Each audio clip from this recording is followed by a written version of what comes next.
Hello, Ken. How you doing? Thank I'm you doing for pretty coming on. good. Thank you for coming on to the channel. And we haven't done a recording, I think, in almost 2 years. Oh, is that long? I think been 2 years. I'd have to Hey. double check, but I think it's been pretty Oh, years, maybe a year and a half. just check, see how much. So, a lot has happened.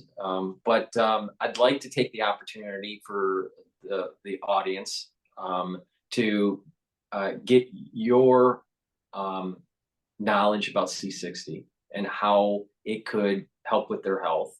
And everyone that watches my show, I couple it with a bunch of other stuff. I put it in anti-aging boxes and stuff, and but there's a lot of benefits. I've been using C60 for probably close to 4 or 5 years now, and I just my personal experience with it is that I used to be farsighted, and I no longer needed to use my farsighted glasses about 3 months into using C60, and that's when I started like getting more interested into it.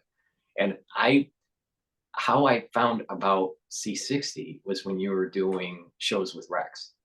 Oh, okay, yeah. Yeah, so, and Yeah. that's how I learned about C60 was the shows that he did. And then then you and I have done shows, and I carry your products in my store. So uh thank you very much for coming onto the show. And yeah, for ones that want to know what C60 is, let's start with the basics.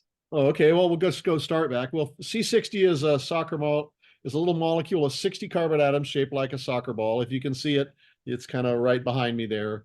And it was discovered in 1985 by three researchers. It solved a long-standing mystery in astronomy. And in 1996, Harry Kroto, Richard Smalley, and Robert Curl got a Nobel Prize in chemistry for discovery of this unique molecule. Because as you can see, it's like a spherical molecule and of all of the same elements, which was unique. And it has unique chemical properties, and which we'll probably be talking about, obviously, like that. But what happened, it was really hard to make. It's still pretty hard to make. High purity C60 costs twice as much as gold by weight. And and it wasn't until the early 2000s they really started to do scientific testing for toxicity, because here's a molecule found in outer space. It's also found on Earth, like the burnt wick of a candle is like 0.25% C60. You'll find it in lightning strikes. It's created in meteoric impacts, so it's around, but not in high concentrations. And so one of the famous first studies was the Botry study, and that in that study it basically increased the lifespan of test animals by 90%. Now those were Wister rats, so they're kind of a type of a wimpy rat that kind of imitates human aging. And so that was an increase, and they die of cancers and cognitive decline and other diseases associated with aging. But the Wister rats had none of those, and that's why they lived to such an extremely long lifetime. And there was some other studies, like there's after the study went for 5.5 years. It's rumored that the last couple of rats had a terrible accident. In this case, it was a case of perish, so you can publish. And but some people learned from their study, so they did another study with mice, which have a much shorter lifespan, and they use wild type mice. So they're kind of, they're tougher mice, and they found it increased lifespan by 11%, but it completely prevented cognitive decline during aging of those mice, the wild type mice. And that's what C60 does. It doesn't just increase lifespan, it increases health span. Because who wants to be like decrepit in a wheelchair? I mean, that's really not what people are looking for in life. And so so that kind of extends the life. Now, my personal experience with C60, I was running the metal oxygen fusion reactor project. And it's kind of a replacement for energies from Fukushima, a safe form of energy production. And and there was one problem with it is a lot of people that did this research, as a late professor this and the dead PhD that. And so I didn't want to end up, my crew or myself to end up like that. So I went researching for some radiation protected. And I discovered this stuff called carbon 60, C60. Its scientific name is Buckminster fullerene. And for some of you, the older people out there with some gray hair, you may remember Buckminster Fuller. He was a polymath from like the 60s and 70s. He made those geodesic domes, you know, the hippie domes and other things. And so they named it the thing after him because all of the guys that were doing it were kind of aficionados at it. And it's kind of spherical, right? Kind of like a hippie dome. So Buckminster Fullerene it became. And so where was I going here? We were talking about the shape of the Yeah, molecule. and so it's kind of unique. And then you were in the lab and you Oh yeah, needed the labs, whatever. Yeah, it's early morning here. I need my coffee. But and so I just one set of rats got C60, the other didn't. They hit them with a fatal dose of radiation. The C60 rats lived, where the control group, of course, died. And when I learned about that, I got a couple sources of C60, and for my crew and myself, and we're all still alive, so it must have worked for that. But I kept taking it afterwards because I had better mental focus, more energy, and those afternoon blahs you get after eating lunch kind of went away. And about 7 months afterwards, I went in to see my optometrist and my eye doctor, and my drues, or dry macular degeneration, had completely disappeared. And he'd never seen that. He was a really old guy, so he'd never seen that in his practice. It's supposedly incurable thing. Well, considering my situation, let me grab something here.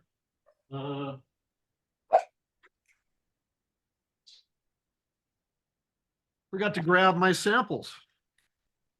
Can't be talking about it without samples. We'll see how. It's working too because I got a green screen. So sometimes things don't work well. So anyway, I do have some samples. I got C60 and MCT oil. Now I made it for my friend Gary Rodriguez. He was the electrical engineer on the Moxie fusion reactor project, and he had developed severe wet macular degeneration. It was so bad, he was going to have to quit his work as an engineer. So I made C60 and MCT oil.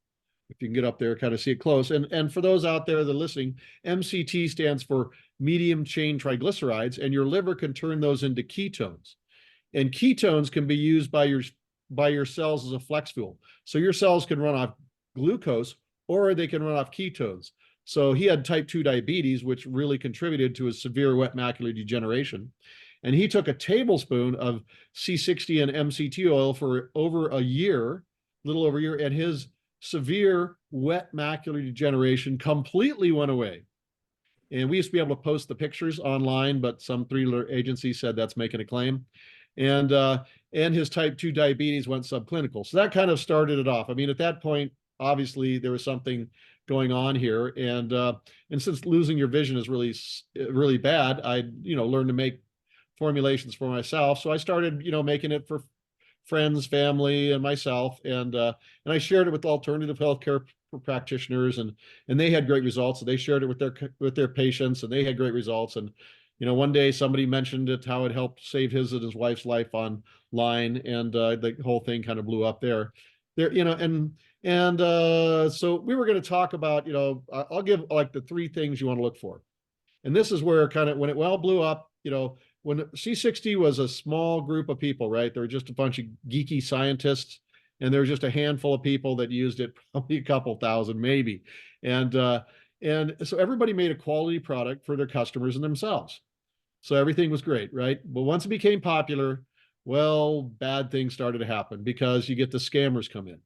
And now there are people out there that sell products that have no C60 in them, or low concentrations of C60, or low quality C60. And so that's kind of what happened. And so when you're looking for a C60 product, there's things, and we're not the only one that does it. What you want to do is you want to get 99.99% pure C60, because that's the highest purity you want. And you want to get a source that's called sublimation. And for those of you who are not paying attention in chemistry class, sublimation is when a solid turns into a gas, then back into a solid. It's like evaporation, how evaporation is used for distillation for, alcoholic beverages. So it's a very clean way and simple way of purifying it.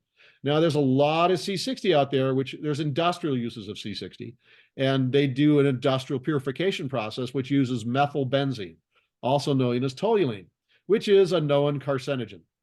So you probably don't want toluene or methylbenzene in your C60 as and to be taking a known carcinogen in your diet. Right. So the ones that aren't so scientifically inclined, like you and I, right? Yes. What Ken is saying is that the filtration process, the sublimation process helps with the purification.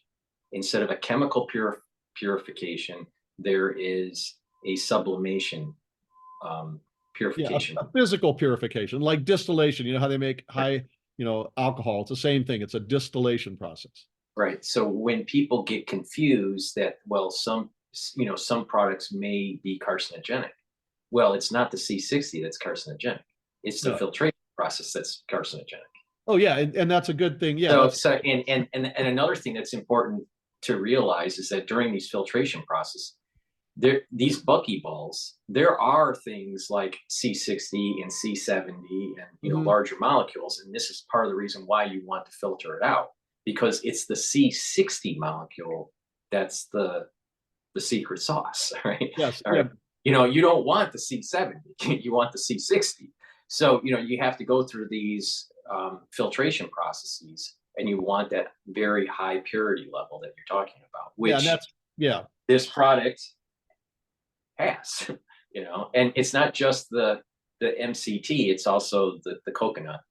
Yeah, and these are good, just good customer practice. Like one of the things here on all of our products, you'll see a little QR code, and that's we got that from the because there's been so many problems, and you can scan that in with your phone, and it'll give you, because after we make our product, it goes to third-party testing, where they test for microbiologics to make it's so and purity of the C concentration of C60, so it's safe and effective. And what we say is on the thing, you can see the third-party testing confirms it. And there's also places where you can see the certificate of analysis, so that like our olive oil is really farm sourced olive oil. It's not cut with canola oil, and it's all organic. And the same with the avocado oil and the MCT oil. And so just these are good, just good practices. We're not the only company that does this. And really, it's just good practices that if you're looking for a C60 supplier, whether it's us or somebody else, which we're C60 Power or C60 Purple Power, just that you have these basics to know that you're getting a safe and effective product, because they're just scammers out there. And we actually did a study, and there is a and we work with other good C60 companies, but somewhere like 60% of the C60 companies out there are just flat out lying to you about their products. 60%, it used to be none, but now it's 60%. Well, I think it's the problem here, Ken, is just that it's the supplement business in general. You have some really, really high quality providers. And then there is that, the low quality providers. And unfortunately, the low quality providers brings down the high quality providers in the perception of the population. So they go, well, oh, D3 doesn't work. Well, D3 is really important for your health. If you did, and it's not just, and I think the key here is that a lot of people think that it's just one thing that's like a magic bullet that's going to change their life.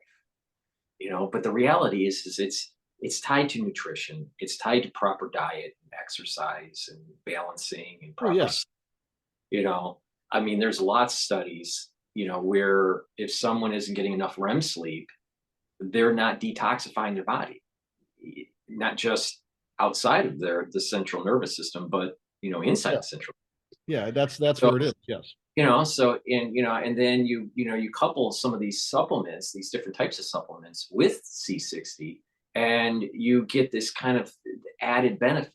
Just taking C60 does a lot. I mean, it's a very, very strong antioxidant. So, maybe we should, move in that direction, Ken, and you explain to the audience, when someone takes C60, this, the better filtrated, sublimated C60 that you and I offer, okay, for the antioxidant capability of it, what will they get from that benefit? Well, yeah, first antioxidants. Basically, antioxidants says they're antioxidation. So basically, oxidative stress is your body rusting. You get up in the morning and your joints are sore, you're kind of like the Tin Man. Literally, you're rusting in there, and that's what's causing the pain. And then we know all about antioxidants. There's some xanthins, luteins, and all those other ones that you get from, let's say, your colorful fruits and vegetables, right? Those are endogenous, though you get them from your diet, and they're all an important part of your diet. And you should be taking those along with a whole bunch of other good things in your diet. The stay away from those seed oils and other things. And we could go, there could be days of videos on that, but that's important. Then there's some endogenous uh, antioxidants your body makes itself. And some of those can be supplemented for. And I talk about like the four main ones. And one is CoQ10. And that is something you can supplement for. And definitely, if you've got a little bit of gray hair, you should be supplementing for. Because as we get older, when you're young, everything's great, you feel great, and that because your cells, your body makes a lot of antioxidants, and you're young, right? Everything's working great. As you get older, production of endogenous antioxidants that your body makes goes down, and problems develop. And that's why you supplement to make up for the things that your body's not doing and or the environment's not giving you. And so you can do CoQ10, and the other one is glutathione. And there was for a while there was some problems with glutathione supplementation, but they have some liposomals and various other ways that you can get glutathione in. And so it's something you can supplement for, and you probably should. And then there's two other antioxidants you can't really supplement for. One is SOD, also known as superoxide dismutase, and catalase. And they work together to take care of the most damaging oxidative radical in the body called superoxide. And that's an oxygen with an extra electron. And if anything's going to cause rusting, that's going to be causing it. That's the ultimate oxidative, damage one. And that's also produced a large part in your mitochondria, because your mitochondria are little organelles in your cell, and they produce ATP, the energy molecule of the cell. They're like little furnaces, and they give off pollution. One of them is superoxide, and usually your body has SOD and catalase that work together to neutralize that. Well, C60 does the job of both of those in one shot. And as we get older, you get a little gray hair, that's pretty much a sign that your SOD catalase levels are going down. So you need to supplement for that. And before C60, there was nothing for that. Now, C60 is not SOD and it's not catalase. It's actually a mimic that does the job of both of those in one shot. And so no, I'll just go like usually SOD, if you had superoxides, an oxygen with an extra electron, I'm going to talk a little sciencey here. What happens is SOD takes that and takes that superoxide and turns it into hydrogen peroxide. And then catalase takes that hydrogen peroxide, turns it back into an oxygen and water. And that's what happens. C60 just basically, it's kind of unique. If you look at the cage-like structure behind it, it's the only molecule we know of in chemistry which actually gets a positive charge, not by giving an electron into the environment, but by actually putting a positive hydrogen ion inside of its cage-like structure. And then it uses those positive hydrogen ions to neutralize things like superoxide dismutase. Superoxide. And when you got the oxygen with the extra electron, it'll stick to the positively charged C60, and then the C60 will literally take the electron, give it to one of the hydrogen ions, turning it into hydrogen gas. It lets the oxygen go back to the Krebs cycle, going back to be regular oxygen. And then the C60 just pulls another hydrogen ion from the environment and resets itself. And its capacity to reset itself again and again and again without using the body's chemistry is why it's characterized as several hundred times more powerful than conventional antioxidants. Now, some antioxidant like SOD, when it interacts with superoxide, it's going to actually get deformed. And then you actually have to take an enzyme and some ATP, and it kind of resets the SOD. It does the same for glutathione, CoQ10, catalase. These things happen, they got to be reset, and the body takes chemistry, right? It's got to use ATP and enzymes to make that happen. C60 can do it all on its own. And they suspect that C60 was the original antioxidant of life because it's hydrophobic. That means it kind of repels from water, so it floats on water's surface, and it's made in large quantities by meteoric impact. So there were literally, in the early Earth, there were geologic deposits of C60 on the ocean, the shores of some ancient ocean.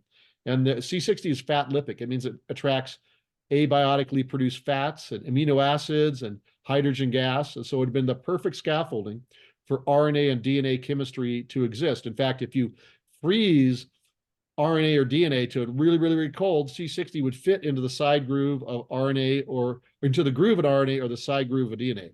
And there's some evidence to support this. Usually C60's concentration is like they found in all the science research is 0.1 to 0.2 milligrams per kilogram of body weight. And that's a pretty low amount if you think about it for those people. That's thousandth of what you would imagine. Well, they took C60 up to 1 gram per kilogram of body weight in test animals. And that's like 5,000 to 10,000 times the health beneficial dose. And even at that level, that insane level, there was no toxicity. If you tried to do that with vitamin E and vitamin D, which are also antioxidants, that would have killed the organism.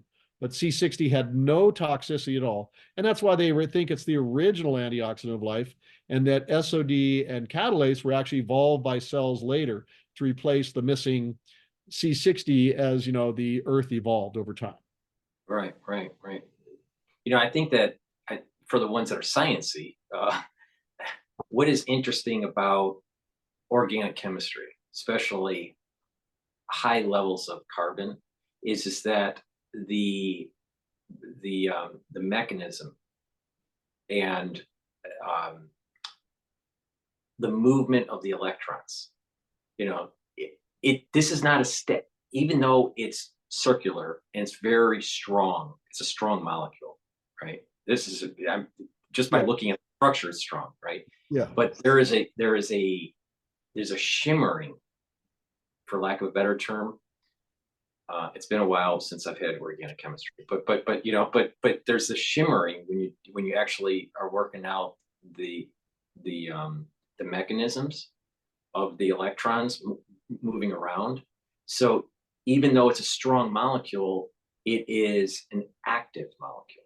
Yes. And And because of this activity of the shimmering of the electrons amongst the other carbons, it has this bioreactivity that lends itself to be able to soak up all these yeah. oxidants. And it only So, interacts with two, it's actually a cousin of diamond. It's an allotropal carbon. And like diamond is an allotropal carbon, the various fullerenes are allotropes of carbon, graphene, graphite. They're just, you know, and even though they're totally different, you know, like, you know, graphite is black, right? And it's really soft. Diamond is, you know, clear and very hard. So even though they're made of exactly the same substance. So C60 only interacts with two oxidative radicals, superoxide, the most damaging oxidative radical in the body, and the hydroxyl ion. And the hydroxyl ion is just basically a water molecule missing its proton. So it has a free electron there. And that's all C60 interacts with. C60 doesn't interact with things like nitrogen oxides. That's a vasodilator. Guys, that's very important. And yeah, you wouldn't want C60 to interact with that. And that's methylene blue, by the way, interacts with nitric oxide. So if you want a good woody, guys, don't be taking methylene blue. And so just so I'm not a medical doctor, I cannot give medical advice, but I'm a science researcher, so I can give you some, you know, kind of something on the side there. And so that's all it interacts with. And so C60 does not interfere with any of the body's signaling molecules. Nitrogen oxide is one, hydrogen peroxide is another. There's a bunch of others based around sulfur, iron, zinc, and a lot of them are oxidative radicals. And in fact, that's also why C60 is the only antioxidant which can increase athletic performance. You know, they've done studies of vitamin C and vitamin E, which people take, and the problem is you need a certain amount of that. But if you take too much, then that actually interferes with the body's signaling molecules, and athletic performance goes down. And they've done meta studies, and they found that taking extra vitamin C and E will not improve athletic performance, but taking more C60 will, of course, above a certain level.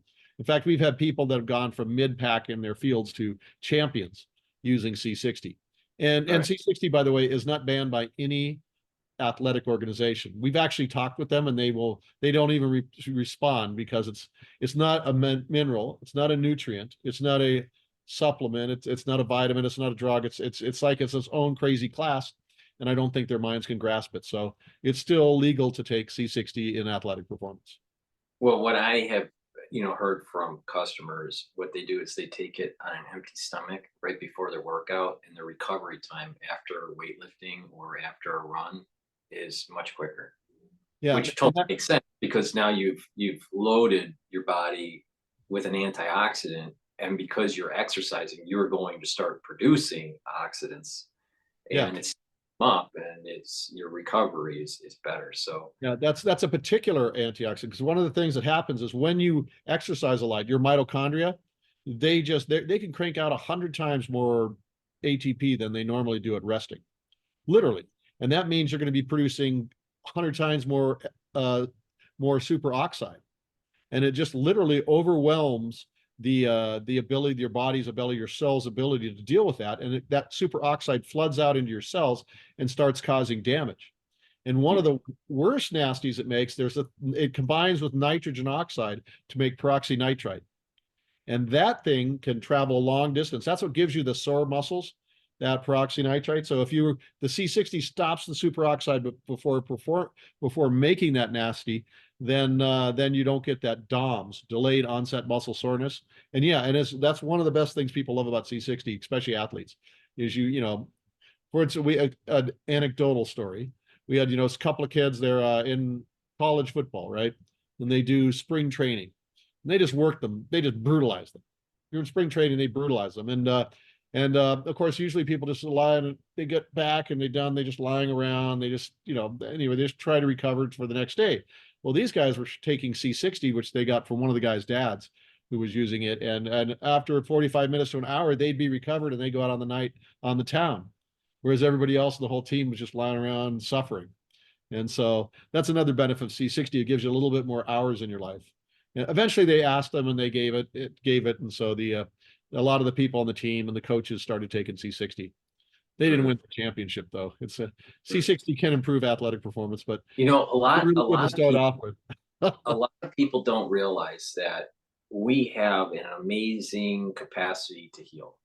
But that capacity to heal starts to go in reverse, and we don't heal as fast. And that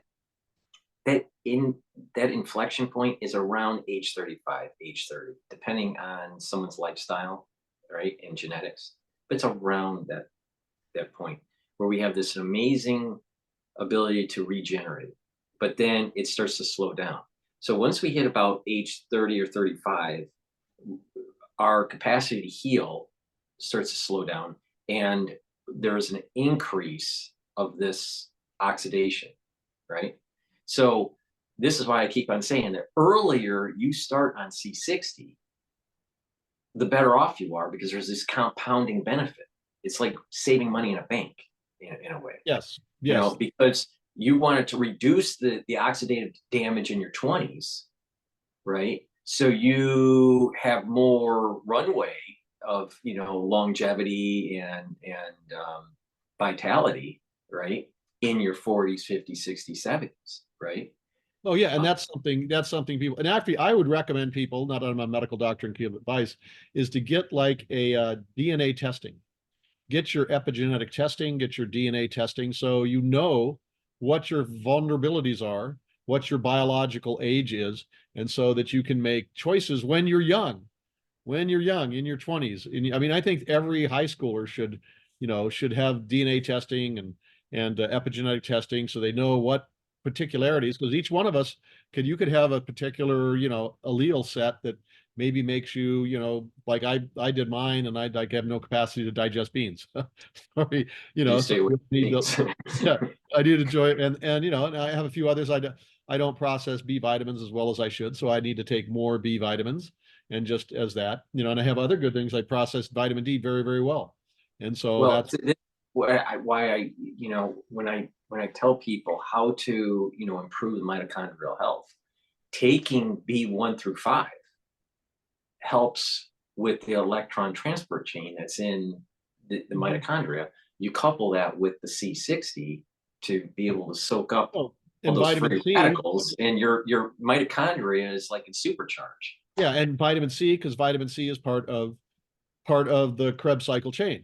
I mean, you need all of these things. The C60 is just one tool in the toolkit for good health. You need all of this stuff to make you good, but it's a really critical one because there's nothing else like it in that one section of dealing with SOD catalase, because it'll take care of that. It also takes care of the hydroxyl ion, which usually glutathione takes care of that. That's kind of glutathione's job. Glutathione has, of course, a dozen jobs. That's one of the jobs. So when you take C60, C60 takes care of that job of glutathiones, which is one of its main jobs. So any remaining glutathione you have in your system can go to do other things that are critical as well, especially as we get older. And that's why, supplementation like just CoQ10, glutathione, C60, these are just critical things if you want to live a long, if you want a good health span. you know.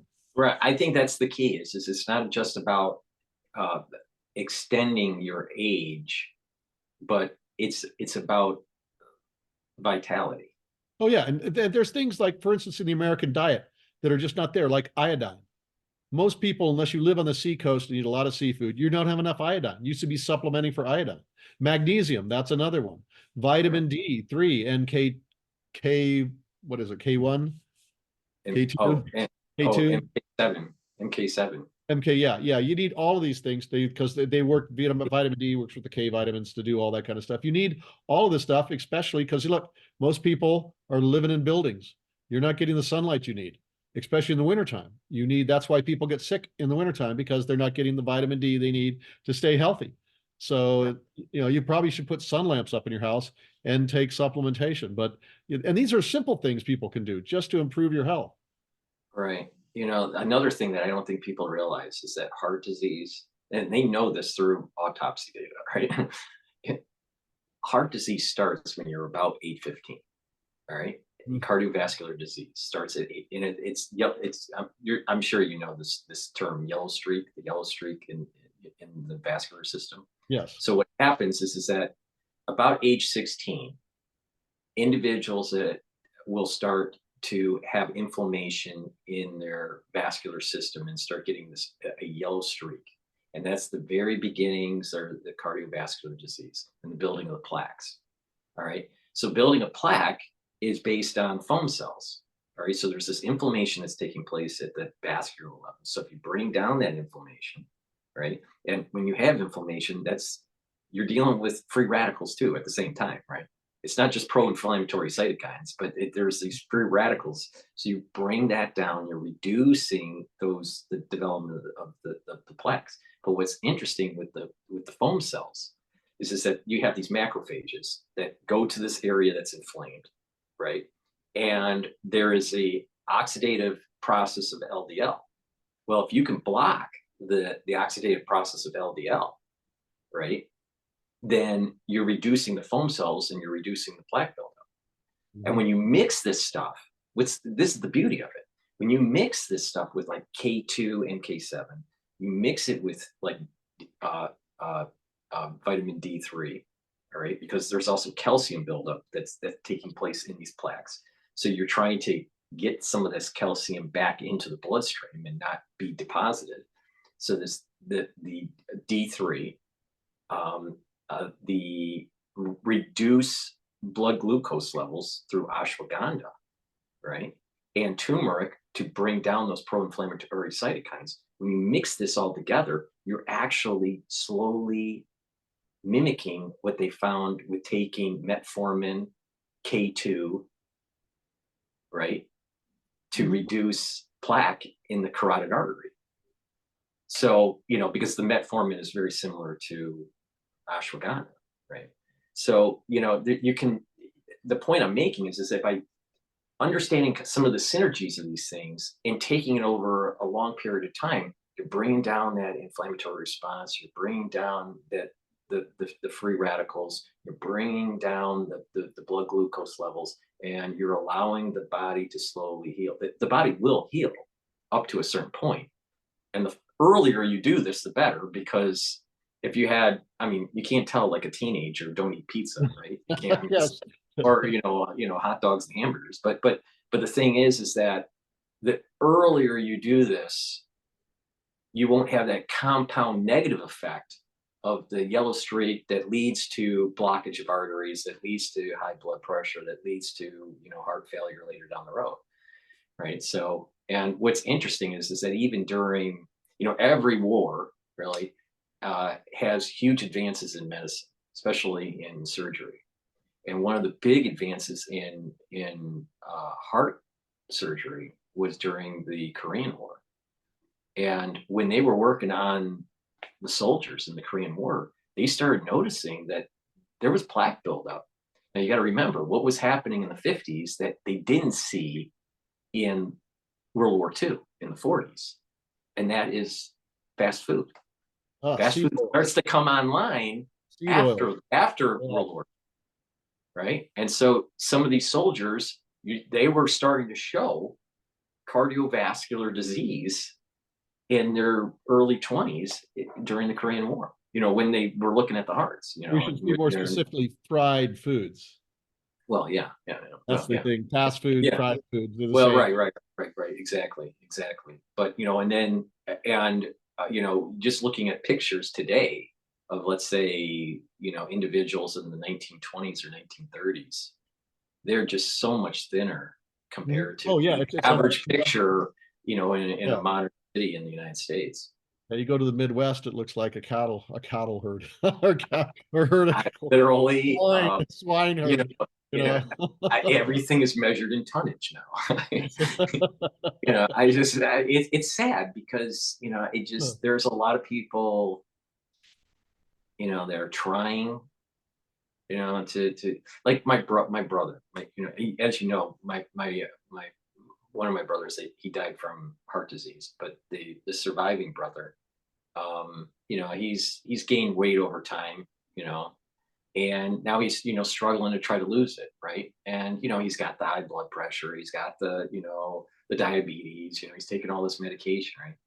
And he's trying to just walk and and watch the diet and all that, and it's been somewhat successful, and he's losing weight, but it's a struggle. And I think a lot of people in America are that fall into this category where they fell into the trap of food being comfort, and they get bigger, and then all of a sudden they start having health problems, and then they realize that they need to reverse course, and it's hard for them to maintain. So there's lots of ways, different ways to lose weight.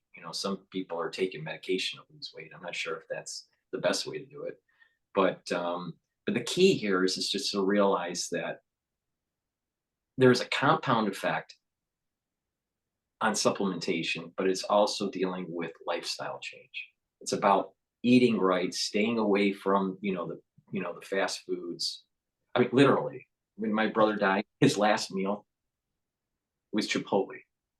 Oh yeah, Yeah, I mean, Chipotle. I will not eat at Chipotle because of yeah. that. I mean, Ever. yeah, it But just his last meal, it was he had lunch. He had lunch, a later lunch, and he had Chipotle, and then later in the day he wasn't feeling well, and he came home, and my parents came over to his house, and he had a heart attack. But literally, his last meal was Chipotle, yeah. I which I mean, guess is somewhat comical in a way, but maybe not. But it's just I don't eat fast food. I stay yeah, away from it. people have to. Yeah, people didn't understand, the whole problem with trans fats, and then and the seed oils, and I mean, your body just that's another thing that, by the way, getting your omega threes. I mean, our body's designed to eat maybe one omega six to one omega three, and Mhm. right now it's like 50 to 20 omega sixes to omega threes, and it's just, I mean, that's because the seed oils and other things in our diet, and it's just, and that gets into your cellular, that gets into the membranes of your cells, and they don't work right because they got more omega sixes than omega threes, and it doesn't go away. So I mean, really, if you're serious about it, you really just have to cut out almost all omega sixes and go totally omega threes, because you're already filled with enough, and your body, as it recycles, it's still going to use some of those old ones. So it's there's various things you can do to accelerate that change, but that And cleanse. you But yeah, don't even know that I offer omega-3 on my store. So you okay, didn't yeah, even know, that was a yeah. shameless plug. But People just have to. I mean, but that's what the whole point is. You want a whole good diet. It's a C60. It's great. In fact, that's probably what we probably should start with, because one of the reasons we're doing this is about all these things people find articles about C60 on the internet, about C60's bad or C60's this, and people should really understand. Like, for instance, one of the key things about C60 is, well, first off, if you ever want to know about C60, there's a really good website, whatisc60.org. That's whatisc60.org. And that's a 501c3. And our company and some other companies, good C60 companies, sponsor them, because, like, we can post human studies on our website, but we're not capable of posting animal studies or other associated studies, just by the nature of the way things are. But at whatisc60.org, as a 501c3, they can post whatever they want. And so you can go there and you can see all the studies, the human studies, the animal studies, the other studies, and they have like a little synopsis next to them and a link. So if you want to look at that study yourself, you can go there and get it. And like, for instance, one of the big key things is C60, only dissolved C60 has any health benefit, which is what we do. We dissolve it in an oil, right?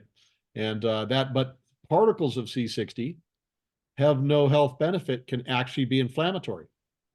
And so that's something. So if you go out there and you say, oh, C60 is inflammatory, well, it is if it's particles. It's the same way with silica. Dissolved silica is really important for health, for teeth, for hair, for a variety of uses. But if I were to grind up glass, is pretty much almost all silica. If I was to grind up a bunch of glass into nanoparticles and give it to you, the results would be kind of bad because it's not dissolved. And it's the same way with C60. Particles of C60 have no health benefits. And you can read about that. What is C60.org? I just want to make sure that the audience that isn't scientifically inclined and and they're new to supplementation, what Ken is saying is that a powdered form that's not dissolved in a lipid like avocado oil or vegetable oil or the coconut oil, Yeah. then that powder could harm you. Yeah. And sometimes these studies will be designed in such a way where they're trying to convince the public that C60 is bad, but they're not telling you the full story. And Oh, that yeah. is they're not administering it in a lipid form. Oh, They're yeah, that's administering it in a powdered form. or they're doing other things. Like, for instance, C60 it's an antioxidant, and if you leave it in sunlight, it can photo oxidize the oil that it's in. Right? It's the same way. And that's why, like, if you look at pretty much every C60, you notice the bottle is brown, really dark brown. Well, it's dark brown for the same reason beer bottles are dark brown. Or wine, right? Yeah, exactly, because Wine, light right? will oxidize the Right. the oil, especially if C60 is in it, and then it goes rancid, and or it can do that to your beer or your wine. And so that's why it's put in dark bottles. And they did a study, for instance, where it's an industry hit piece. If you actually look at who paid for it, Big Pharma, and they basically, so they left out C6 to put C60 in a clear glass bottle and gave it the equivalent of like 3 weeks of sunlight. And C60 is, and it turned the oil rancid. In fact, the C60 will combine with those rancid products and sink to the bottom of the container if you leave it like in that kind of sunlight or that kind of light level. And then so there's really no In a clear bottle. in a clear bottle. That's right. It's a clear bottle with high levels of blue and UV light, right? That's going to cause the same way if you sat in the sun for 2 weeks straight, you would probably have pretty severe sunburn. And then they gave it to these mice that were very sensitive to rancidity in oils, and the mice got sick, and some of them developed cancers, which was to be expected, so that they knew that would do that. And the other part of the study, they said, like, they had the study I talked about how C60 increased the lifespan of mice by 11%, and that because they gave C60 to the mice every day. In this other study, they gave the mice C60 once every 2 weeks, and it didn't increase their lifespan. And then they said, well, C60 doesn't increase the lifespan of mice. No, that's scientific fraud.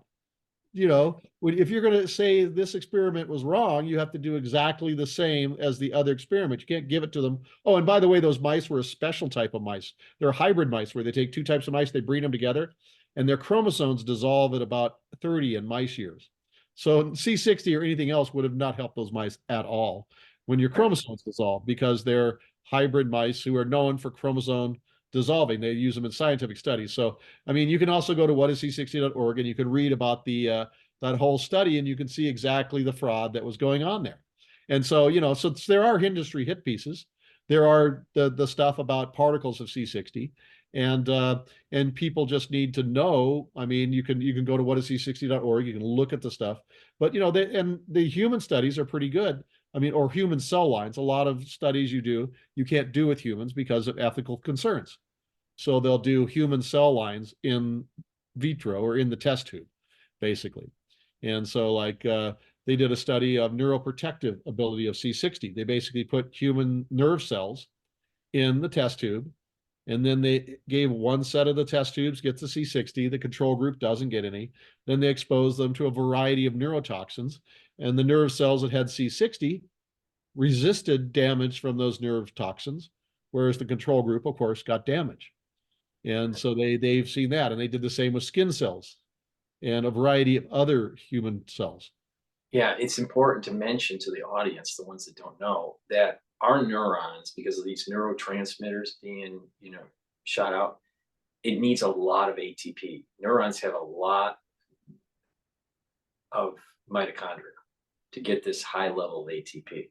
So when you start to have these dendritic recessions where the neurons aren't really connected very well as we age, your neurotransmitters start to shoot slower. And that part of the reason, it's not the only reason, but part of the reason is that the mitochondrial health in the neuron is diminished when we get older.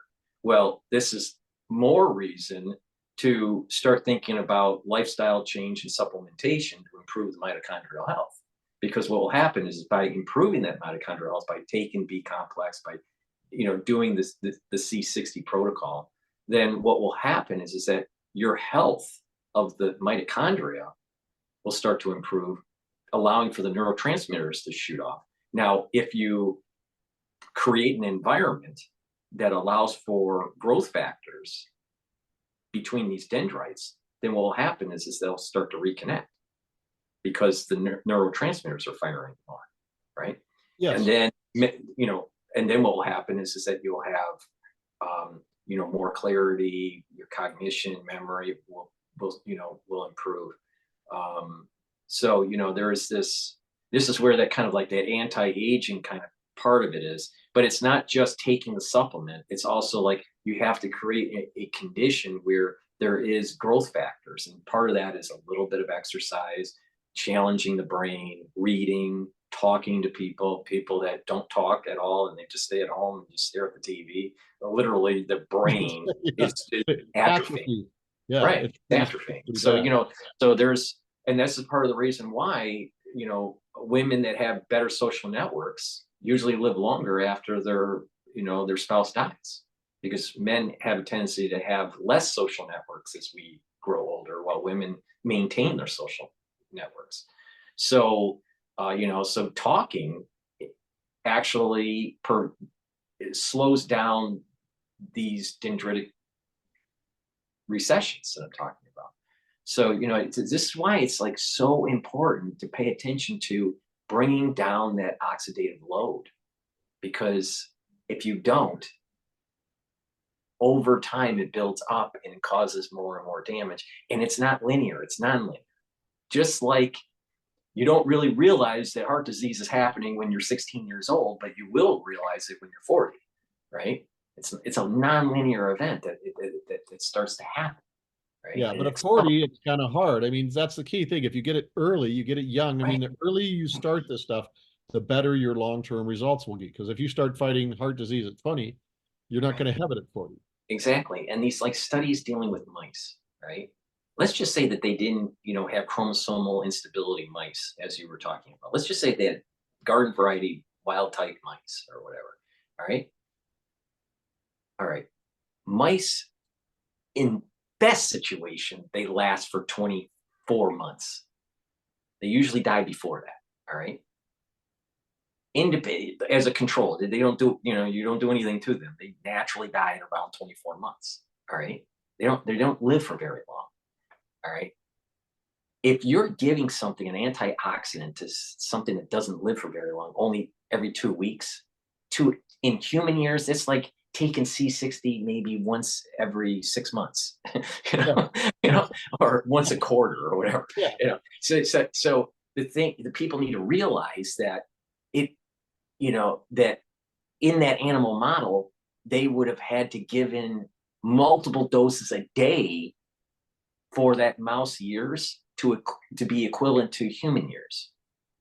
So that even so people need to recognize that the design of the experiment sometimes dictates the results, especially if they're trying to do a hit piece. Oh And so yeah. you have to be discerning, and like go, well, wait a minute here. Who's sponsoring it? Is a big pharma saying that something, that their big pharmaceutical product that's sold for $1 billion for cancer is a better solution than trying to prevent, to prevent a disease from, emerging. So I Well, just yeah, think that's it needs to be more discerning. yeah, that is a good point. And another thing, yeah, I'd always thought, like nerve cells, for instance, are literally 50% by volume mitochondria. And I had also, and that's where C60, because C60 passes the gut barrier, passes the blood-brain barrier, taken into the cells by endocytosis, taken in the mitochondrial endocytosis, where they know how to use the mitochondria, know how to use it. And but the other thing I discovered, I learned is that the cells of the endocrine system also have high levels of mitochondria, even higher than nerve cells. I always thought nerve cells were number one, but evidently the cells of the endocrine system are actually number one. I thought it was in the neurons. I didn't Yeah, know so did I. I did not, but that's one study. They said, well, there's more. I go, what? I could hardly believe that. But those endocrine cells, those glands work pretty hard producing all the different things. So that's another cell type that C60 helps. So when you take C60, it restarts the mitochondria in your endocrine system. And in your endocrine system, the mitochondria just don't do ATP. They have other jobs. And especially in the endocrine system, they make pregnenolone, which is the precursor molecule for all the hormones. And so if your pregnenolone levels go up, then you're going to make more of whatever hormone. So it doesn't just happen, so you're going to get more melatonin in your pineal gland. You're going to get more H in your pituitary hypothalamus. You're going to get more human growth hormone. And then the dozens of other master molecule or master things produced there. You're bringing a great point, and that is that as we age, our endocrine system starts to be not as functional as it should be. And also because of modern lifestyle, endocrine disruption. People don't realize that our environment is disrupting our endocrine system. And because that is happening, our health is starting to decline because that all these different axes between the pituitary and the hypothalamus and the pituitary, secreting certain types of hormones to, let's say, the thyroid or the adrenal glands, or even some of our sex organs, that these things, if they're out of homeostasis, your health will start to decline. So if you can try to prevent that, if you can slow that endocrine disruption down by a myriad of things, supplementation, proper diet, right, then you are getting back to homeostasis because your endocrine system is Yeah. more robust.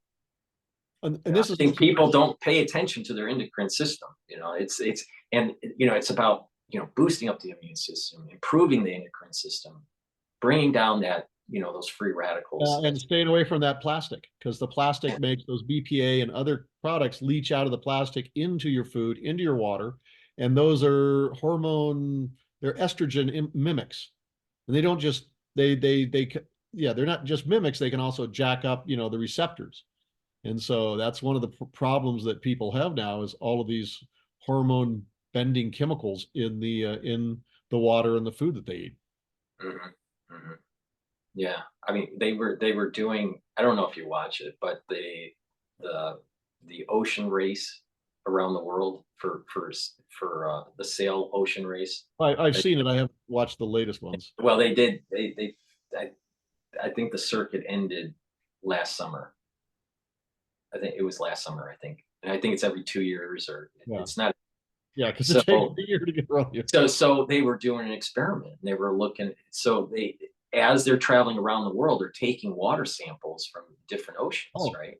And they send them back to the labs once they get back to port, and they're doing um, microplastic analysis, right? And it's just over time, our oceans are just being filled with microplastics.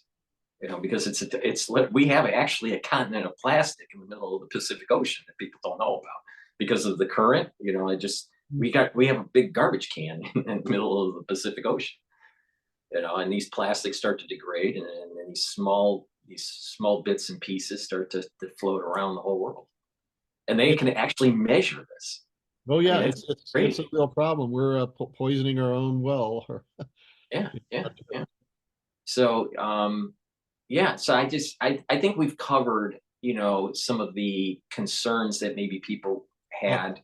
there's Steve. one more I think to talk about because we were talking about hormones, and this Yeah. is the counterindication. If you're on a blood thinner, you should consult with your doctor before taking C60 because one of the things that C60 does, as we mentioned, it restarts the hormones and the endocrine system, and one of the endocrine systems is the mineral corticoids, which regulates blood pressure or blood thickness, sorry, blood thickness. And so if you're on a blood thinner and you take C60, the underlying cause of why your blood is, quote, thick can go away. And if you're on a blood thinner, now your blood is too thin.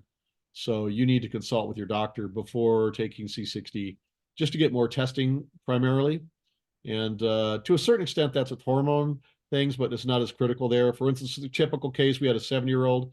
He went to his doctor. He wasn't feeling, kind of feeling not energetic enough. And doctor tested him out. His testosterone was 350, right? Which is kind of low. So the doctor gives him some creams and it pushes his level up to 700.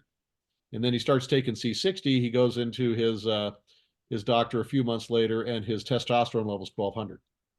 So the doctor backs him off on the creams because Mhm, mhm, the testosterone comes from the androgens, which are produced in your adrenal glands, because your adrenal glands produce three main things: glucocorticoids, which regulate your blood sugar; mineral corticoids, which regulate your blood thickness or blood function in that sense, the mineral balance there, buffering; and then the androgens, which are converted by whatever sex organs you have into progesterone, estrogen, or testosterone. And so when you take C60, all of those levels are going to go up. And that's another side effect of C60 is an increase in libido. So watch out for that if you start taking C60. mhm. Well, what is interesting is I knew someone that had to take insulin because they had Hashimoto's, and they also through Hashimoto's you can also have it attacking the Mhm. pancreas, right? So they weren't producing enough insulin, so they had to take insulin. Now, what was interesting is that by taking C60, because they're always checking their, I mean, when you're a diabetic, you're always checking your blood, and they noticed that by taking C60 that they didn't need to take as much insulin. Because if you take too much insulin, then you Yeah. go hypoglycemic, right? So they could back off. So people need to kind of this is like the beauty of this. If you monitor your health with your doctor, right? You can in many times, not always, but many times actually reduce the amount that you need from allopathic medicine because it's your body is now starting to go back to what it used to do. May not go back all the way. So if you need insulin, let's say for example, and you're taking a supplement that you don't need to take as much units of insulin, right? Well, that's a good thing because your endocrine system is kind of coming back online, right? So, just keep that in mind. I think that's a great point. Is that there has to be, there is this kind of dual thing with allopathic, especially if you're elderly and you're on a bunch of medication. Seeing your doctor, paying attention to what type of medication you're on, but that if you are now just starting to get into supplementation, then you monitor it very closely, and in many cases you can dial back some of these things that you're taking allopathically. Um, and and you got to remember that a lot of times these allopathic pharmaceuticals, they have side effects. So if you're taking less, that means you're reducing the chances of the side effects. Yeah. So I've always believed in this kind of complementary medicine. There's the purists, only seeing MD, types, or yeah, and then there's the other purists on the other side of the spectrum, only see naturopathic. I don't fall in that. I think that there's a complementary of both, right? And there's benefits to both, and if you can find that magic blend, then I think you got the the right solution. These absolutists on either side of the spectrum, I think, um, you know, it may not be the best for the patient, I think. But I think you're bringing a great point, because this whole endocrine system, as we get older and as it's getting disrupted, people maybe for 2 decades, they're used to this disrupted endocrine system, problems with with their libido, for example, or problems with energy, or maybe they have too high a cortisol levels or whatever it is, right? And then all of a sudden they start to do supplementation, whatever it is, and then their body is starting to get back to the way it used to be when they were younger, and then they have to readjust, because, well, in a way, by at least at the endocrine level, you're moving back in time. You're It is getting absolutely. healthier and getting healthier, and Yeah, you just dial back that medication that you're on. yes. But Some women it in has to the be monitored by a doctor. some women in the almost the perimenopause phase may go Yeah. backwards with C60 to an earlier time. That is Yeah.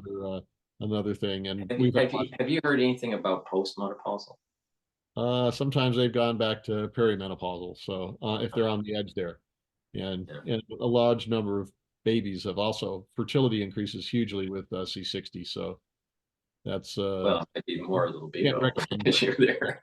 Exactly. There's a couple of factors for that And it one. may not be anything about the Yeah, woman. I mean, yeah, it's about the yeah. guy.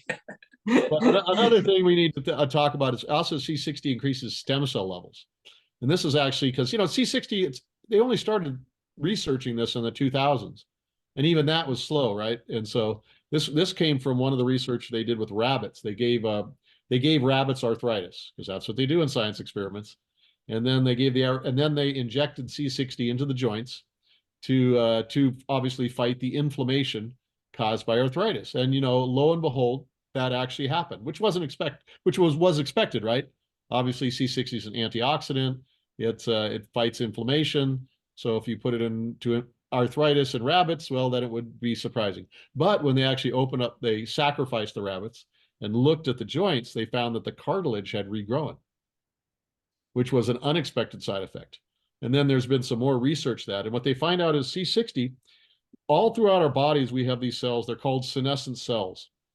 You could think them of as zombie cells. And these cells have damage. Usually it's DNA damage, but there's other damages. And usually there's mechanisms in the cell itself or in the body to get rid of these cells. But a lot of them just hang on. They don't want to die. And they become, quote, senescent cells. And what's happened is our normal cells, when we're breathing, we breathe oxygen because we use the Krebs cycle, right? We're oxygen burners. Well, senescent cells go back into the fermentation mode, kind of like the primitive mode that existed before, we became oxygen breathing. And cancer cells are like that too. They go in this fermentation mode. And so they're just basically burning sugars into alcohols. Now, one of the problems is they're producing alcohols and other pro-inflammatory toxins, which are poisoning the cells around them. And one of the ways they do that is they stop providing antioxidants to the mitochondria. So the mitochondria cannot go into the Krebs cycle, primarily SOD catalyst. That goes away. And so the mitochondria, which are actually ancient symbiotic bacteria, they have to go in the fermentation mode too. So the whole cell's in the fermentation mode. When you take C60, C60 is uptaken by senescent cells, and where it goes into the mitochondria and restarts the Krebs cycle. That means those mitochondria start burning oxygen again, making ATP. And they have their own DNA and they work symbiotically with the cell. And so when that happens, they will send messages to the nuclear DNA of the senescent cell, and they will not get the right message back.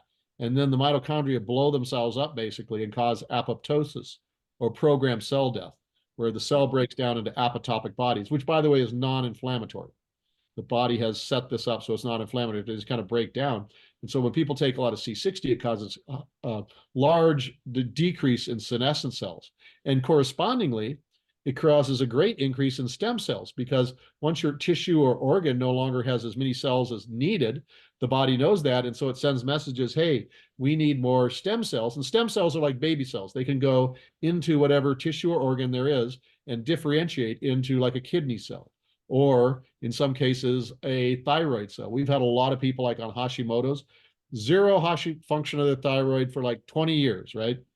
They start taking C60, and after, let's say, 6 months to a year, they're off like a third of their thyroid medicine. That's And what then I'm it gets saying. to like a half, and then it gets to 3/4. And the thing that people need to realize that with these types of diseases like Hashimoto's, it's an attack of it's an attack of the tissue by the immune system. Well, Yeah, and many of these patients will also have this attack on the pancreas, and yeah. therefore they have to be on insulin or lipases or other enzymes that are secreted, by the Yeah. pancreas. Yeah, because So C60 is known to just to reduce autoimmune situations. So it's going to reduce the inflammation, the autoimmune thing, but over time it also rebuilds this because there's all kinds of senescent cells in the thyroid, or perhaps even the pancreas or the kidneys. And then C60 goes in there, it wipes out those senescent cells. They're replaced by stem cells. And the stem cells have full functionality because they're baby cells. Then they become a new thyroid cell, right? Then they can start working the way that it's supposed to be. And so that's what we think is what's going on, is that because this happens over a long period of time. This is like 6 months to a year. And by the way, like when my macular degeneration went away and Gary's went away, it was 7 months before I went to see the eye doctor. Now, when it actually went away, I don't know. But with Gary, because he had severe wet macular degeneration, and he was going like in every month to, or every 2 months to, to get his stuff, we know for sure what was happening. And that took over a year. So this is like a long-term effect there. So there's these long-term effects you get from C60 where literally organs are rebuilt. And like we had a lady, she had 30% loss of her kidneys, and her nephrologist tells her, "Oh, it's just going to get worse until you need to have a kidney transplant." Well, she takes C60, she goes in 3 or 4 months later to see her nephrologist, and she has 100% kidney function. The nephrologist can't understand it. It's supposedly so incapable. you think that what's happening is it's like the glomerulus and some of the tubes, Yeah, I think they're literally being that are actually regenerating yes, that's from. it's going to be because it regenerated. The optic nerve is what is in, and optic nerves, of course, are full of mitochondria because the optic nerve is part of the brain, and so literally it rebuilt the optic nerve, but it took a while, and it's probably the nephrons are also full of mitochondria because they do a lot of work. I mean, any cell type, like muscle cells, heart cells, they got a lot of mitochondria. So any cell type with a lot of mitochondria will will have benefits. Like we did a study once on, and it was on because a lot of people said that their cataracts were going away. They had light cataracts and it was going down, and so we actually sponsored and did a scientific. We got a research PhD. It was approved by the medical board of Colorado, and everything was through, and it was a full science study. And all the participants, we found that all of the participants, it was done by an optometrist, was doing all of the participants improved their vision, but it wasn't because the cataracts went down. There wasn't much change in the cataracts, maybe a little bit, but really not much, because the cells of your lens have very few mitochondria, and they turn over very slowly. So the chances of that really having an effect, but the optic nerve is like half mitochondria because they're nerve cells. And so that's how we kind of discovered, that's our part of discovering, the whole thing with the mitochondria is literally um, because it's any cell type with a lot of mitochondria. So you're talking nerve cells, cells of the endocrine system, other tissue types like the kidneys and liver, in the and liver, right? the other cell types, that don't have a lot of mitochondria, not as much benefit there. So, and that's also part of the whole, we're not the only ones that did, but we contributed to the whole understanding how C60 increases mitochondria function because, cells, any cell type with a lot of mitochondria is where you're going to get the most C60 benefit. Yeah. See, what I've noticed is like there seems to be a synergistic effect with resveratrol and NMN, So it should, because all and those, and and they're all attacking it from a slightly different vector, but it's Mhm. like a supercharge to improve that mitochondria. I like to say it in an analogy that a lot of people can understand. It's like it's a car. Imagine your body's the car, right? Or your cell is the car. Well, C60 is like the radiator fluid. So, if you got your radiator topped off, it keeps, the inflammation down, it keeps the heat down. But if you're running a car, you still need the engine oil, to keep it all the parts move. You need the fuel, good fuel, high premium fuel to make that thing run. Hell, you'd even need, air in the tire and windshield washer fluid to make sure everything's working. And so, C60 has it's one thing, but it's very important. You need all these other things. So you still got to have the good diet. You still got to get the sleep. You still got to get the exercise. You got to do, I mean, as you get older and you want good health, it takes a lot of effort. It will not happen. There is no magic pill out there. And if you think you're going to find a magic pill, it's not going to happen. You have to do multiple things. And the older you get, the more you have to do. Another thing that I personally have found, I'm not giving medical advice, is intermittent fasting. That has been one of the most beneficial things I've found for my health. First, in losing weight and just improving general health. And I'm on the 18-hour plan, where I basically fast for 18 hours and eat a couple of meals within that 6-hour window. And I found that's just done incredible improvements in my health. So are you cutting out carbs, or are you doing? Yeah, I cut out a lot of carbs, not all carbs. I've cut out the trash carbs, like out of bread and other things like that.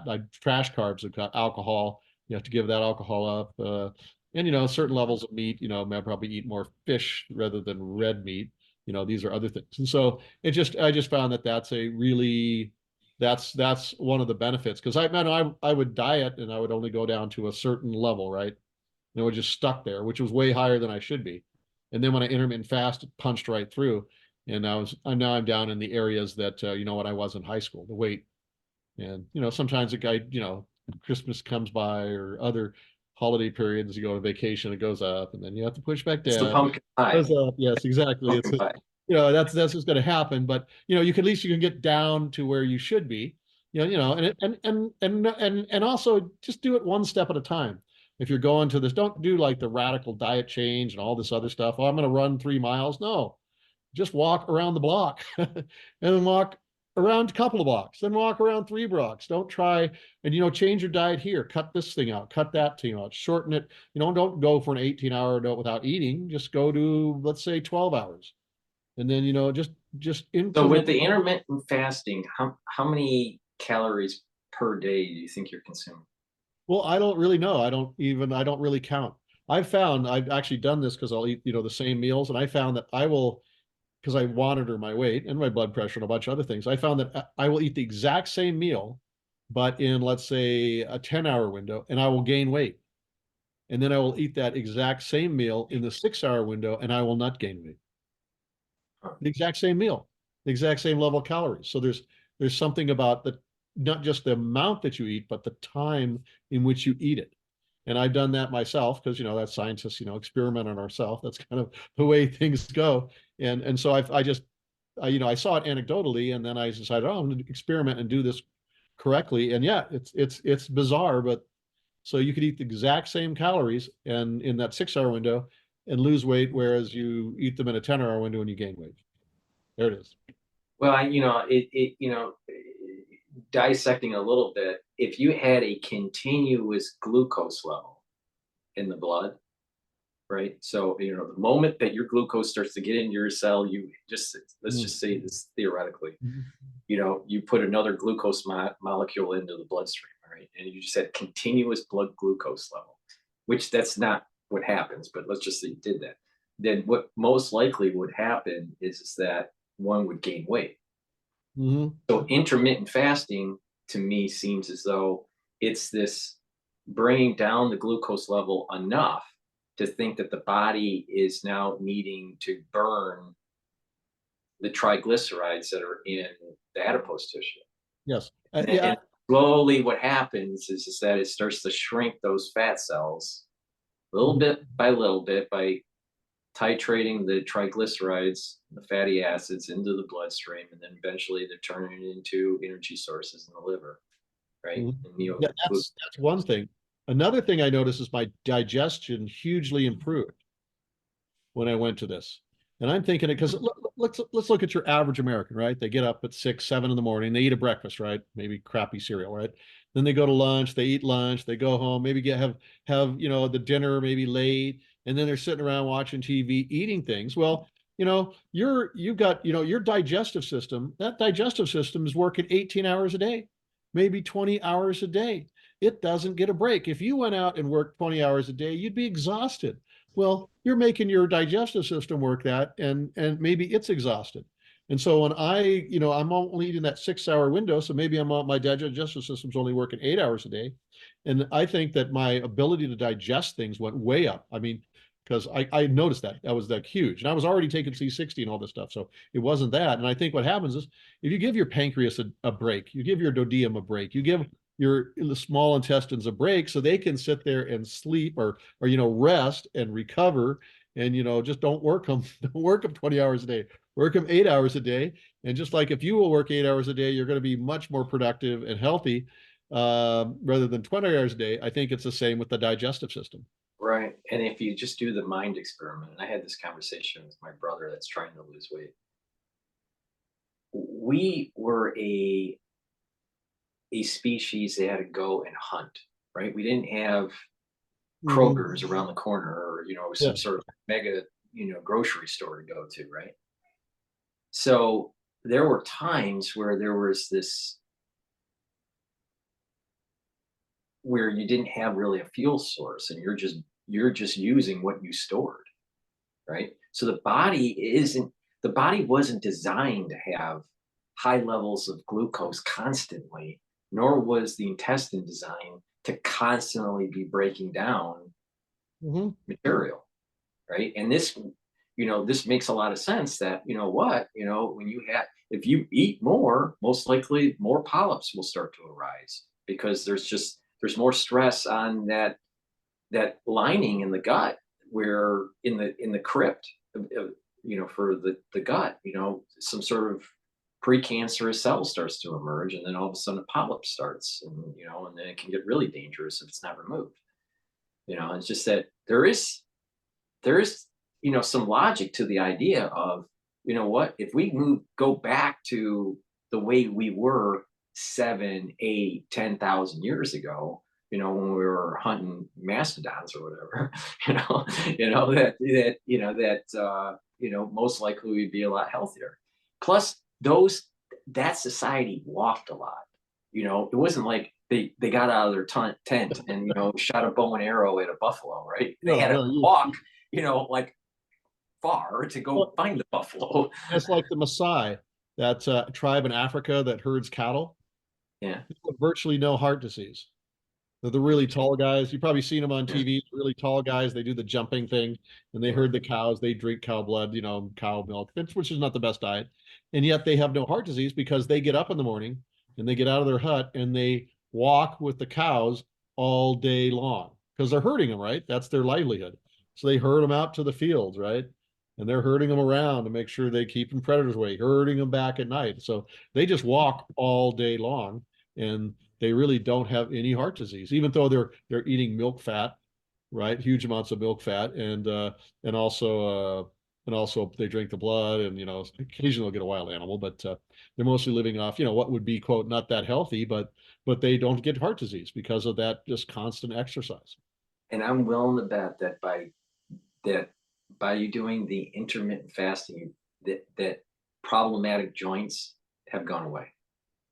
Oh yeah, there's Yeah, no. yeah. I Because also there's walk like inflammation that you're just constantly feeding the body at Mhm. these high glucose levels.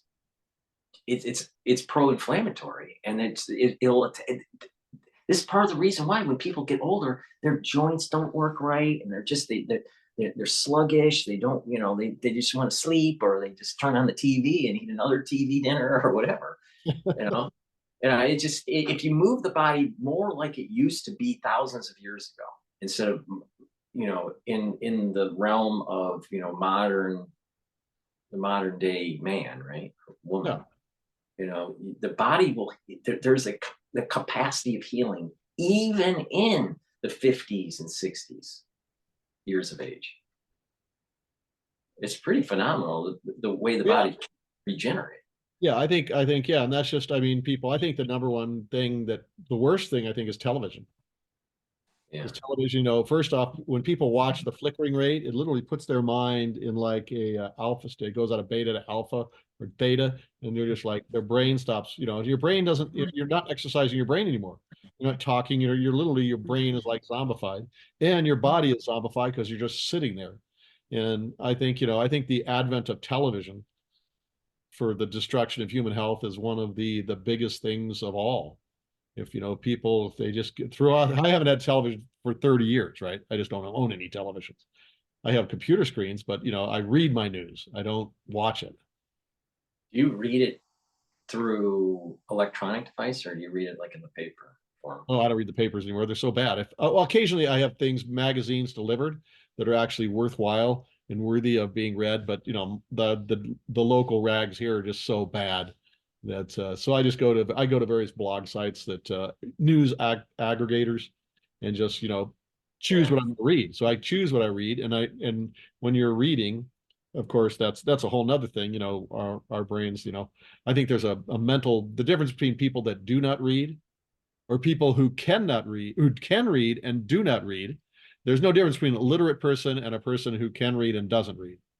I think there's a total intellectual change in the brain of people that read. It's and it's I think that's true. And the and sad thing was when my father ended up getting dementia, Ken, he was such an avid reader. mhm. And you could see that we really thought he was going to be a centurion. I mean, he was healthy. He walked all the time. He didn't run. He didn't lift weights or anything. He just walked. He Mhm. ate his green beans, and he read all the time. And he just looked like he didn't. But he had ischemic dementia. He had some blood flow. For the ones that don't know what ischemic dementia is that the blood flow was reduced, Yeah, and our arteries hippocampus harden. started to shrink, and Yeah. and it went fast. And it was fast. Yeah, And that's unfortunate. Yeah, that's well, there's those. I mean, we all have our expiration dates, but the key is and that's the thing. If we get this stuff early, if you start in your 20s or 30s, if you're listening out there and you're young, the sooner you start a good, healthy lifestyle, and all the other things we've talked about, the longer you're going to be around and the healthier and better you're going to feel during those old, those ages when you can get up there. Because there's people my age that I like. It's really kind of depressing if you ever go back to a high school reunion or to a certain extent a college reunion. I mean, you'll just see, I'm pretty fit and healthy and reasonably going. I mean, I'm still going, right? It's just not but some people, I think it's kind of scary. It looks like, who are these people? now, my brother, the surviving brother he falls in that category where he looks a lot older than he is. Mhm. And maybe it's because family stress, and he's Oh God, yes, we you all know will. and Every family it's the has it. diet, and it's and he's Orthodox Jew. And so, it's that lifestyle and the types of foods that they eat on a regular basis for Yeah, it could shop get, yeah, for the holidays, very high calorie diets. And yes. Too I way too would much say that bread. his comfort food is bread. Yeah, I know. Bread is not. Yeah, no, we are not designed to eat bread. No, That's just something that's like B grade food. And I originally, li- I the only have 2 pieces of bread a week. Yeah. They actually discovered that, the reason people started brewing or growing grain was for brewing beer. Really? Yeah, that's what they found. Yeah, the pots, the earliest pots, and they discover, they look at them and no, this is alcoholic residue from alcoholic beverages. So they would actually harvest those grains, grind them up, and actually brew alcoholic beverages. It was only later that bread was developed, probably from the used over grains after the process was still had some nutrition. But yeah, I mean, I can't say drinking alcohol is good, but that's yeah, I mean, yeah, we just didn't, yeah, cutting the that carbs out of your body, the bread carbs, the grains of all types, I think, and to a When certain extent. when you and I were kids, I'm sure that you know that you saw a library, or you were at the bookstore, Yes. local, Oh yeah. Oh yeah. We had those things, right? and there Now, wasn't. and nowadays, the libraries, at least in New York, they're not that busy at all. Oh no. Yeah. It's Yeah. sad. It's so sad that there's like no one is reading books anymore. We have libraries here, and it's like all the people are sitting at computer screens.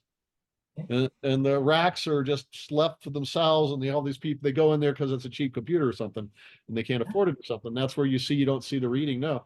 And yeah, my parents would not let us watch. We would only be able to watch certain television shows. right? It was like a treat maybe in the day, you know, after dinner, you could watch like a couple hours of television shows that were approved because they were, you know, the sort of things that our parents would, you know, there was moralism back there. You know, one of the approved shows I was able to watch when I was a kid was Dukes of Hazzard. You remember BJ McKay and the Bear? Yep. Yeah, yeah. That's what I remember seeing as a kid. You Mhm. know, or you know, reruns of the original Star Trek. Yep. Those, You know, even like I those said, are the those. other, I can't, yeah, we all saw the National Geographic specials. Those were allowed to be seen. Well, you know what? I'll tell you. You know, I I always liked watching Peter Jennings when he was on ABC. You know, when I was a kid, I just Mhm. as Yeah. as as he was an anchor when he just started, and you know, so it was always kind of, and this is before cable came to the house, before they laid the line. Oh, okay. Yeah, So, we had exactly three stations where I lived because we were out in this, you know, we had three stations. That was it. That said it. And there wasn't a lot, you know. we had four, but Oh because man. we were in Detroit, we would be able to get a broadcast from Windsor, Canada. All right. Oh, So we had 2, 4, 7, and Channel 13, which was the broadcast that was coming from Canada. So, and watching the Peanuts, you know, oh, Snoopy, yep. the one for the Yep. I Peanuts. remember those. I remember being able to see on Channel 13 the French version of it because it was coming from Oh, Quebec. oh yeah, that would make sense. Yes. You know, so well, I think you know, I think we've explained the benefits of C60, Ken, to the audience, and how they can kind of, you know, mix it with some other things, and you know, on my story. C60 and ester ketones for people with dementia and other mental problems. Anecdotally, it's just amazing. Interesting. Hmm. Yeah, ester ketones and C60, just those are like chocolate and peanut butter when dealing with mental decline. Right, right, right. See, what I've been doing on the anti aging boxes, you know, I couple with the, you know, all Mhm. these different supplements, and C60 is one of the core of this protocol. I also have partnered up with Boomer products. Oh So yeah, a lot of oh their yeah, they got supplement, good stuff. I mix your supplement with their supplements. And I also partnered up with two different laboratories that are in in Utah with Yeah, structural nanosilver. But yeah. this whole idea of neutralize pathogens, bring down inflammation, and you know, bring down free radicals as a kind of this protocol, right? And one of an added supplement that I put in there is the clarity factor from Boomer. Yes, And yeah. I so use there's Uber products. Yeah. yeah, yeah. No, I just, and I, you know, and people are happy with, you know, with this curating of these anti-aging boxes. So, That's you what, know, yeah, because you gotta work the whole thing because it's just, you know, it's not just one thing. It's like a multiple of things. And yeah, the Boomer products have some really nice uh like the one what is it? I can't remember the name right now, but the one where they for us geezers where they have the whole vitamin mix in the oh, scoop. that's the bar that's the heirloom barley. No, not the Vitamin. heirloom barley, it's the other one. It's like anyway, I'll have to think about it what it is. Yeah, I don't remember. Oh, I haven't. Gladiator. I think they call it Yeah, Gladiator. that's what it is. Yeah, the glad. Yeah, I Yeah, haven't been using the barley because I've been trying to avoid the though it does have all kinds of benefits. The right, gladiator right, barley, well, it's gladiator barley that they it really help the gladiators. So, but I've been trying to keep low on that. So, but of course, another problem with all of our grains is they spray glyphosate on the grains before they harvest them because they want to harvest at the uniform moisture, so they kill them and then harvest them. And that's why, but they banned glyphosate in Europe. So like a lot of people, you go to Europe and people eat all kinds of grains and there's no problems at all. They say, this is wonderful, blah, blah, blah. And then they come back to the United States and take, you know, get some grains and get sick. And it's because the glyphosate levels in our grains are just so high that they allow all kinds of things to happen in the United States, which are banned pretty much everywhere else. right. If a farm is certified organic, do they have that problem or No, no? they don't. And there's also a lot of modern wheats have like really high levels of gluten. They've been genetically engineered or just bred to have high levels of gluten. and there's a thing called Sonoran wheat. And it's the same wheat that the Spanish colonialists brought over from Spain, you know, in the 1500s, right? And so you can actually buy that. They grow it down south in Mexico and in Arizona, and you can buy that grain. And it's also organic, so they don't spray stuff on it, and it has a lower gluten profile, and a lot of people like using that. You know, it was so interesting. I had one of my graduate level seminar classes right before I finished my coursework at Harvard, before I started my research on the TAP protein for HIV.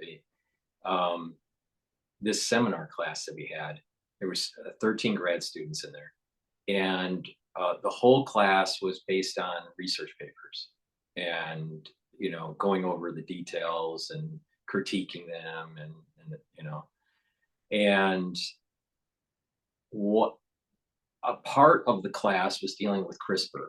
Another part of the class was dealing with genetic engineering and the benefits of it, right? And what was so interesting, out of the 13 grad students, I would say about half.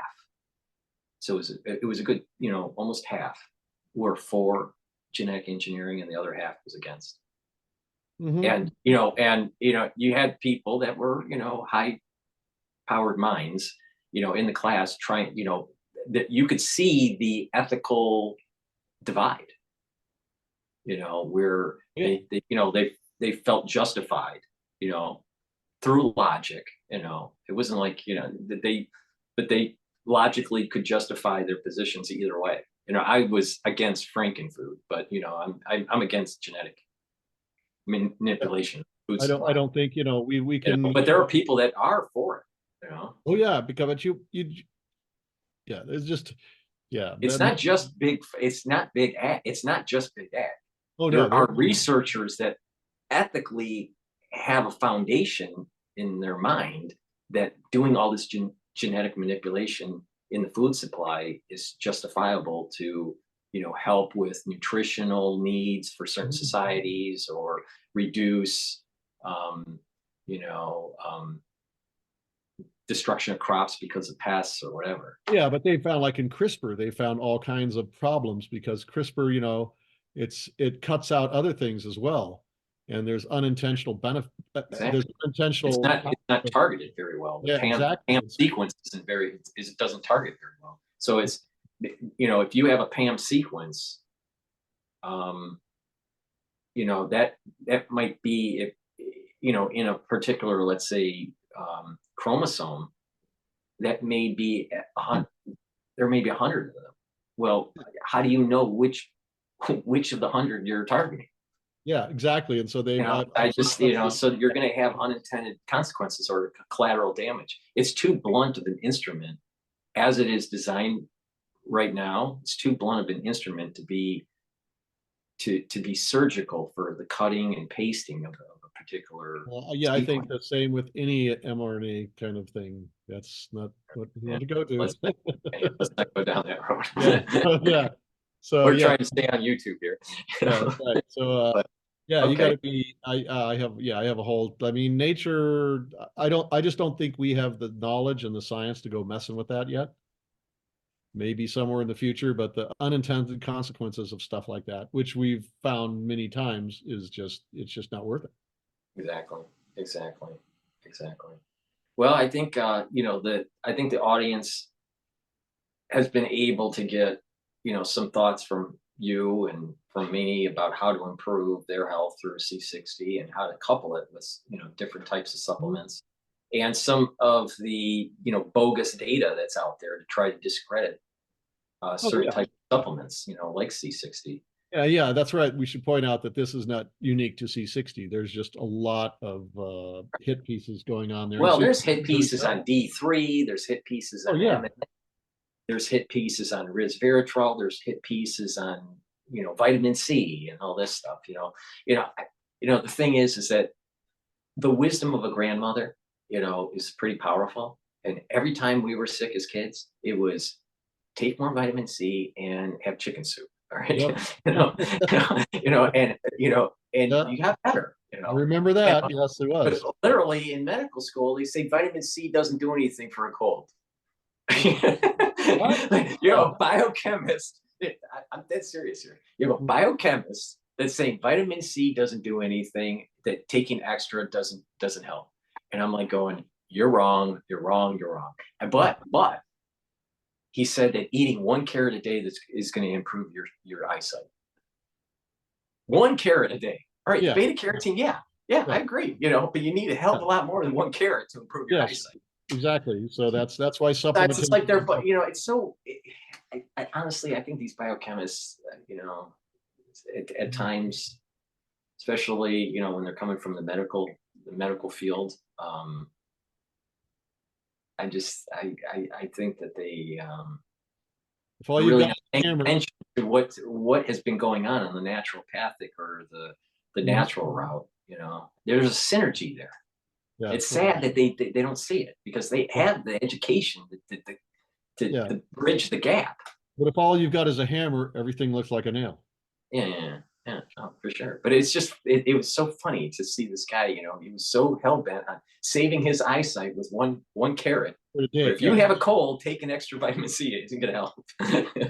no, they get into a box. I think they've spent too much time in academia and not enough time in reality. Right, right. Oh, okay. Well, thank you very much, Ken, Great. for coming onto the show and explaining C60 and you know Maybe telling we the do audience. more of these than once every year and a half or whatever it was. Yeah, we should. And you know, I really enjoy our conversations on current events because they're informative, but unfortunately, those kinds of conversations would only be able to be on Rumble, Bitchute, Yes, Brighteon. yes, they would not make it through not 5 minutes on YouTube. Right. So and maybe we'll Yeah, schedule something for that. Okay. So thank you for coming on to the great to be channel on. and let me stop the recording here.